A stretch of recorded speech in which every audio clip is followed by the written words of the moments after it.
Good evening, ladies and gentlemen. Welcome to Killing It After Dark.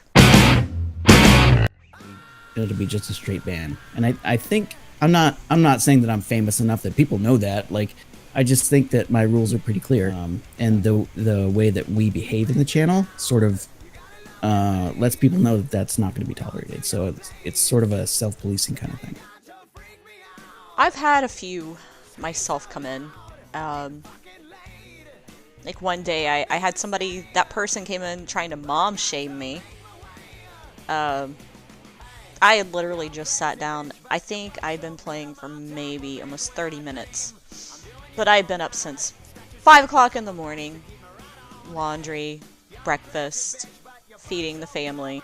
But they came in, and just because they saw my son in the background playing, I was ignoring him. So I kind of, I laughed it off like, whatever, and they kept going. They got banned, but they proceeded to make 12 accounts to come in. It got really personal. I think they said something about, what would my husband think? And I said, well, I don't have a husband. They're like, well, the child's father, and of course I had to, a little dark, but, I was like, well, I don't know, he's dead. Why don't you ask him? So after that, they proceeded to say, basically, that I killed him. I'm like, okay, yeah. I'm like, okay. The fuck? That's ridiculous. It got, and the situation, the situation of my son's father passing, and, I'm just like, whatever, at this point, and I just started to ignore it, because I'm like, they're going to keep coming in here, they're going to keep making the accounts, and, it's like, it was probably 40 minutes of, like, constant banning, and I'm like, okay, I'm like, just leave them be, let them keep going, just don't even acknowledge that they're there, because that is eventually what pisses them off the most. Definitely the right move. Yeah. This wasn't when I was streaming, but when I was playing, because I played Call of Duty professionally for a while. It was normal protocol that we would just be in a party, no public chat. And this was just like a fun day, and I was playing with just like my normal friends, not, with the team or anything. And so we were in a public lobby, and your friends accidentally make that mistake of calling you by your real name.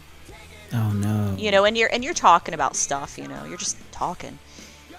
And I ended up having a stalker. Like, this kid followed me from lobby to lobby to lobby, just saying all kinds of foul things. Like, it was so bad that, like, the other people on our team that weren't our friends, like, they were getting mad. They're yelling at this kid. Like, they were giving him death threats. I forget how I found out, but this kid only lived maybe, like, 15 minutes from my house. Wow. Well, fast forward, I blocked him, everything. Mm-hmm. A year later, might have been me and one other person playing in a public lobby, and this person says my real name, followed by some graphic words after that. And then I figured out it's that kid again. I'm like, you're still stalking me a year later. That was really fucked up. Yeah, I don't understand the mentality there. I really just don't. I'm sorry that it happened to you, first of all. That's awful. I'm sorry. And I'm sorry that happens mostly to women.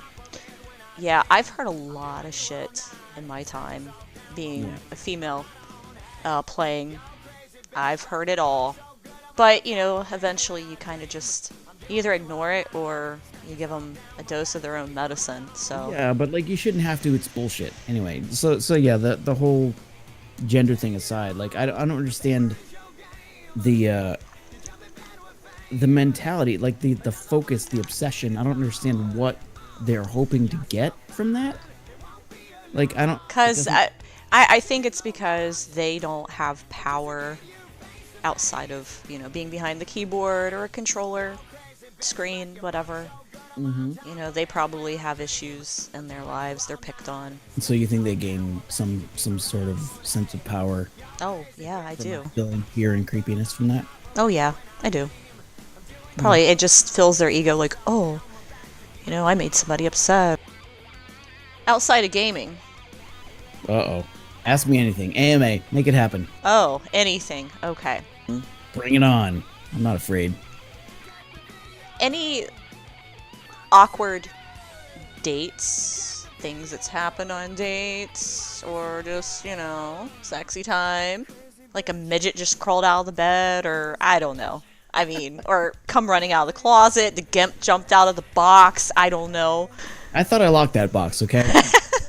That was one time. And you didn't need to bring it up. Now it's awkward now. Let's see, awkward dates, huh? I don't, so the thing with me is I don't really date. I'm not a player, I just crush a lot. I ain't a player, I just crush a lot. Yeah, I don't really date. I'm just terrible at dating. Mostly because I'm terrible in real life at talking to people. Oh, really? No way. How the fuck is that possible? It's totally legit. You're talking to me right now. Right, but I've known you for a while, right? And not that we've ever actually met, but like I've known you for a while, and we have a dialogue, we have rapport. I'm super awkward in actual real person face-to-face public. I'm very shy. I'm very worried about how the other person feels, and I don't want to make them feel weird. Ah. So the way for me to make that happen is for me to just not say a whole heck of a lot. You know, I don't know how or why that developed, but it totally did. That's I can't really picture you being that way. Yeah, I know. It's one of those weird things. So, like, if we were to actually meet in person, because we already have this rapport, I feel like we'd be fine. If I had never met you before and I was like, hello, it would just be very strange. You know, I understand, though. I understand. I get the same way. I try to make people comfortable, so usually I do that by humor, and so I have really corny jokes, really dirty jokes, or I'm just me, you know. You just be yourself. I might be a little, I don't know. I don't want to say, like, dirty, but I don't know. I try to feel out the situation.